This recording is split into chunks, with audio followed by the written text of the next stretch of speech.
ఉద్యోగాలకు సంబంధించినటువంటి తొలగింపులు ఈ ఆర్టిఫిషియల్ ఇంటెలిజెన్స్ ఎఫెక్ట్ అనాలా, అంతర్జాతీయ పరిణామాల ఇంపాక్ట్ అనాలా, ఓవరాల్గా చూస్తే ఇప్పుడు ఏం జరుగుతోంది అన్నటువంటిది ప్రశ్న.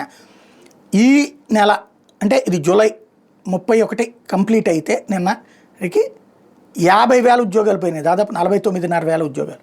Last month 41,000. గత 6 నెలల్లో 150,000 ఉద్యోగాలు.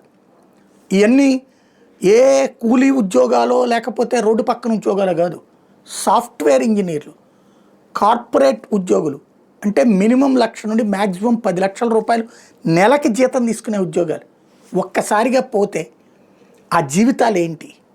ఆల్టర్నేటివ్ ఏమైనా ఉందా? ఏం కనిపించట్లేదు కళ్ళ ఎదురుకుండా. ఇది పెద్ద సమస్య అవుతుంది. క్రమంగా